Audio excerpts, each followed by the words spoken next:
¿Qué tal están? Antes de ser santo, antes de ser el padre de la teología occidental, antes de convertirse en el pensador que definiría el cristianismo durante los siguientes 1500 años, Agustín de Hipona fue un joven que robó peras solo por el placer de transgredir, que vivió más de una década entregado al placer y a una secta hoy considerada herética, el maniqueísmo, y que lloró durante horas bajo un árbol antes de escuchar una voz de niño que le cambió la vida para siempre. Su historia no es la de un santo perfecto desde la cuna, es la de un hombre que se perdió en todos los caminos posibles y, en este sentido, se perdió en la ambición, en el error, etc., antes de encontrar casi por accidente la verdad que llevaba buscando toda su vida. Y esa búsqueda desesperada es quizás la razón por la que sigue siendo el pensador cristiano más leído, citado y discutido casi 1600 años después de su muerte. En este sentido, hay que señalar que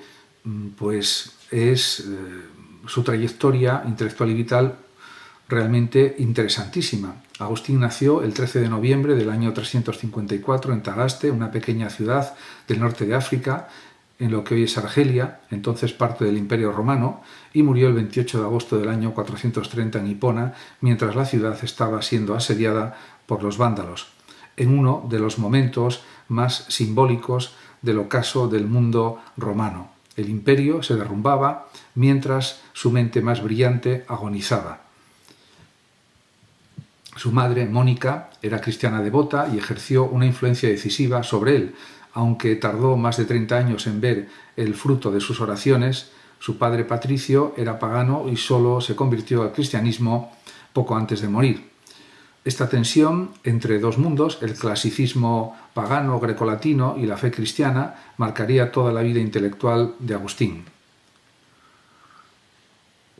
De joven estudió retórica, primero en Tagaste y después en Cartago, la gran ciudad del norte de África. Allí, según cuenta él mismo en sus confesiones, se entregó a una vida de placeres. Mantuvo una relación con una mujer con la que tuvo un hijo, Adeodato, que significa dado por Dios, y se sumergió en los ambientes intelectuales y mundanos de la época. Fue también en Cartago donde se adhirió al maniqueísmo, una religión dualista que explicaba el mal en el mundo como una fuerza cósmica en constante lucha contra el bien. Agustín permaneció maniqueo durante casi 10 años, atraído por la promesa de una explicación racional y coherente del universo, y del bien y del mal también. Con el tiempo, sin embargo, el maniqueísmo dejó de satisfacerle. Sus propias preguntas sobre el origen del mal, sobre la naturaleza de Dios, sobre el sentido de la existencia, no encontraban realmente respuestas sólidas en esa doctrina.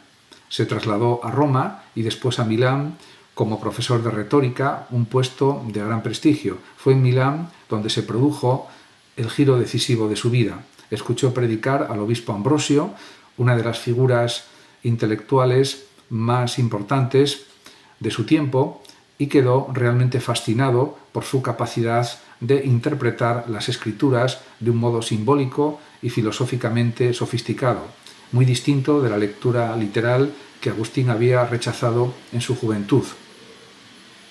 Paralelamente entró en contacto con la filosofía neoplatónica, especialmente a través de los escritos de Plotino. El neoplatonismo le proporcionó un marco conceptual que le permitió pensar en Dios no como una sustancia material, como sostenían, por ejemplo, los maniqueos, sino como una realidad espiritual trascendente, fuente de todo ser y de todo bien. Este fue el puente que le permitió finalmente acercarse al cristianismo desde una perspectiva intelectualmente satisfactoria. Además, también hay que señalar que el episodio central de su conversión ocurrió en el año 386 en un jardín de Milán, atormentado por la lucha interior entre su deseo de entregarse por completo a Dios y su apego a los placeres de la carne. Agustín se retiró llorando bajo una higuera. En ese momento cuenta en las confesiones el propio Agustín que escuchó una voz infantil que repetía toma y lee, tole lege, interpretándolo como un signo divino. Abrió al azar una copia de las epístolas de San Pablo y leyó un pasaje de la carta a los romanos que le habló directamente sobre abandonar los vicios de la carne. Ese fue el instante de su conversión definitiva. Además, fue bautizado por Ambrosio en el año 387. Poco después regresó al norte de África, donde fundó una comunidad monástica en Tagaste. En el año 391 fue ordenado sacerdote en Hipona, casi contra su voluntad. La multitud lo aclamó para el cargo durante una misa y en el año 395 se convirtió en obispo de esa ciudad, cargo que ocuparía hasta su muerte 35 años después. Realmente, como obispo, Agustín no solo ejerció como pastor de su comunidad, se convirtió en el gran polemista y sistematizador de la teología cristiana de su tiempo. Combatió intelectualmente al maniqueísmo, que él mismo había abandonado, al donatismo, también, que era un cisma norteafricano sobre la validez de los sacramentos administrados por clérigos pecadores, y sobre todo al pelagianismo, la doctrina de Pelagio, que sostenía que el ser humano podía alcanzar la salvación por su propio esfuerzo moral, sin necesidad imprescindible de la gracia divina. Este último debate marcaría profundamente su pensamiento sobre el pecado original, la gracia y la libertad humana. También hay que destacar los aspectos fundamentales de su filosofía y teología. En cuanto al alma y al conocimiento de uno mismo, para Agustín el camino hacia Dios pasa necesariamente por el conocimiento de uno mismo. Su célebre fórmula, no salgas fuera de ti, vuelve a ti mismo, en el hombre interior habita la verdad, resume una de las intuiciones más influyentes de su pensamiento. La verdad no se encuentra únicamente observando el mundo exterior, sino descendiendo a la interioridad del alma, donde Dios habita de manera más íntima que la intimidad misma de la persona. El alma, para Agustín, es una sustancia espiritual distinta del cuerpo, dotada de razón, y su función más elevada es contemplar la verdad eterna.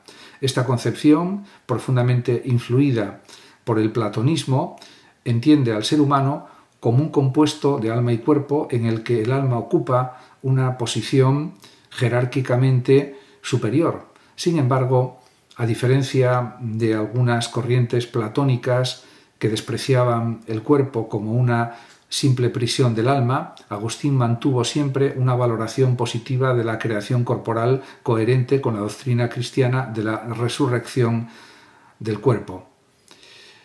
En cuanto a la teoría del conocimiento, la iluminación divina es el concepto central. Es uno de los aportes más originales de Agustín a la filosofía, su teoría de la iluminación divina, frente al problema clásico de cómo el ser humano puede alcanzar verdades universales y necesarias, como por ejemplo las verdades matemáticas o los principios lógicos, a partir de una experiencia sensible que es siempre particular y cambiante. Agustín propuso que la mente humana conoce las verdades eternas gracias a una iluminación que proviene directamente de Dios.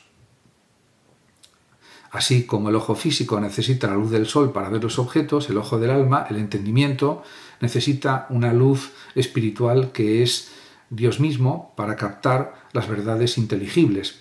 Esta teoría establece una relación directa e íntima entre el conocimiento humano y la presencia divina. Cada vez que alguien reconoce una verdad, en cierto sentido está viendo un reflejo de Dios, la verdad suprema. Esta doctrina tendría una enorme influencia en la filosofía medieval, especialmente en la escuela franciscana, y plantea una alternativa radicalmente distinta a las teorías del conocimiento puramente empiristas. En cuanto a la cuestión del mal, uno de los problemas que más atormentó a Agustín, incluso antes de su conversión, fue el origen del mal. Los maniqueos lo resolvían postulando dos principios cósmicos opuestos, uno bueno y otro malo, en lucha eterna. Agustín, ya como cristiano, rechazó esta solución dualista por considerarla incompatible con la omnipotencia y bondad absolutas de Dios. Su respuesta, desarrollada especialmente en obras como el del libre arbitrio, fue que el mal no es una sustancia positiva, sino una privación del bien. privatio boni. Así como la oscuridad no es una cosa en sí misma, sino la ausencia de luz, el mal no tiene existencia propia, es la carencia de un bien que debería estar presente. En cuanto al mal moral, en concreto, consideraba que surge del mal uso de la libertad humana. Dios creó al hombre libre y capaz de elegir, y es precisamente ese mal uso de la libertad, el pecado, el origen del mal en el mundo, desde su perspectiva teológica y filosófica. En cuanto a la libertad, el pecado original y la gracia, este último punto, el de la gracia, conecta con una de las doctrinas más características y también más debatidas de Agustín, la del pecado original, basándose en su lectura del relato del Génesis y en la carta a los Romanos de San Pablo. Agustín sostuvo que el pecado de Adán y Eva no solo los afectó a ellos, sino que se transmitió a toda la humanidad, corrompiendo de esa forma la naturaleza humana y debilitando profundamente la libertad de la voluntad para hacer el bien sin ayuda divina. Esta doctrina lo llevó a su gran enfrentamiento con Pelagio, quien sostenía que el ser humano conservaba intacta su capacidad de elegir el bien y alcanzar la virtud mediante su propio esfuerzo. Para Agustín, esta posición subestimaba gravemente la gravedad del pecado y la necesidad absoluta de la gracia divina. Sin la ayuda gratuita de Dios, el ser humano es incapaz de orientar su voluntad hacia el bien de manera estable y salvífica. De este debate surgieron algunas de sus tesis más controvertidas, como por ejemplo la doctrina de la predestinación, que tendría una enorme repercusión siglos más tarde en la Reforma protestante, por ejemplo, especialmente si pensamos en la doctrina de Lutero y Calvino. En cuanto al tiempo y la eternidad, en el capítulo 11 de las Confesiones, Agustín ofrece una de las reflexiones filosóficas más célebres y originales de toda la historia del pensamiento occidental, su análisis del tiempo. Se pregunta qué es el tiempo y llega a una conclusión sorprendente. El pasado ya no existe, el futuro todavía no existe y el presente, en cuanto se piensa, ya ha dejado de ser presente para convertirse en pasado. El tiempo, por tanto, no tiene una existencia objetiva estable, sino que existe fundamentalmente como una experiencia de la mente que Agustín describe como una distensión del alma, distentio animi. El alma retiene el pasado en la memoria, atiende el presente y espera el futuro. Frente a esta naturaleza fugaz y fragmentaria del tiempo, Agustín contrapone la eternidad de Dios, un presente absoluto sin pasado ni futuro en el que todas las cosas son vistas de manera simultánea. Esta reflexión anticipa de forma asombrosa problemas que la filosofía retomaría siglos después, desde la fenomenología de Husserl hasta ciertas discusiones contemporáneas sobre la naturaleza subjetiva del tiempo. En cuanto a la ciudad de Dios y la filosofía de la historia, tras el saqueo de Roma por los visigodos en el año 410, un acontecimiento que sacudió profundamente el mundo romano, muchos paganos acusaron al cristianismo de haber debilitado a Roma al apartar a sus ciudadanos del culto a los antiguos dioses protectores. Agustín respondió a esta acusación con su obra más extensa y ambiciosa, La ciudad de Dios, en la que desarrolla una auténtica filosofía de la historia. Según Agustín, la historia humana es el escenario de una lucha permanente entre dos ciudades o comunidades espirituales. La ciudad de Dios, formada por quienes viven según el amor a Dios hasta el desprecio de sí mismos, y la ciudad terrena, formada por quienes viven según el amor a sí mismos hasta el desprecio de Dios. Estas dos ciudades no coinciden exactamente con ninguna institución política concreta, ni la Iglesia se identifica sin más con la ciudad de Dios, ni ningún Estado se identifica sin más con la ciudad terrena, sino que están mezcladas en la historia hasta el juicio final. Esta visión desacraliza el poder político y rompe con la vieja idea romana de un imperio eterno y providencial, sentando las bases de una comprensión cristiana de la historia como un proceso orientado hacia un fin trascendente. En este sentido, también hay que decir que, en cuanto a sus obras más importantes, están, por ejemplo, las Confesiones, publicadas en el año 400, es sin duda su obra más leída y probablemente el primer gran ejercicio de autobiografía introspectiva de la literatura occidental. En ella Agustín narra su propia vida, su juventud disipada, su paso por el maniqueísmo, su conversión, pero no como un simple relato de hechos, sino como una larga oración dirigida a Dios en la que examina los movimientos más íntimos de su alma. Incluye también reflexiones filosóficas de gran calado, como el célebre análisis sobre la naturaleza del tiempo.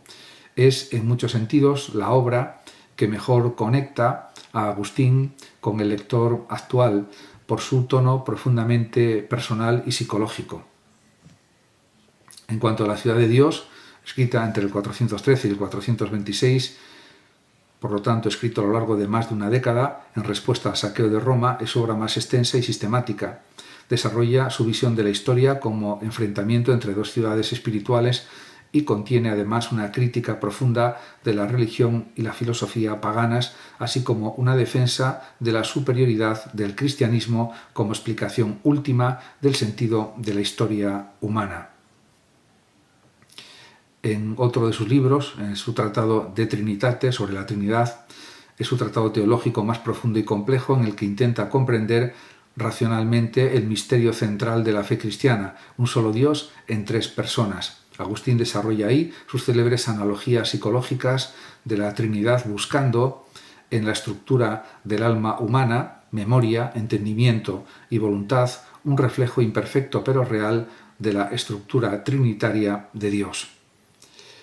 En Sobre el libre albedrío, de libero arbitrio, es un diálogo filosófico en el que Agustín aborda de manera directa el problema del origen del mal y su relación con la libertad humana, desarrollando la doctrina del mal como privación del bien y examinando cómo puede conciliarse la existencia del mal con la providencia de un Dios omnipotente y bueno. También está su obra Contra los académicos, del año 386, una de sus primeras obras, escrita poco después de su conversión, en la que refuta el escepticismo de la Academia Platónica tardía, defendiendo la posibilidad de alcanzar la certeza y la verdad, un tema que sería central en toda su filosofía posterior. En su tratado sobre la doctrina cristiana, de doctrina cristiana, pues interpreta correctamente las Sagradas Escrituras y también dice cómo deben interpretarse y cómo debe formarse el predicador cristiano, que incluye reflexiones muy influyentes sobre el lenguaje, los signos y la hermenéutica, anticipando en cierto modo problemas que siglos después retomaría la semiótica contemporánea.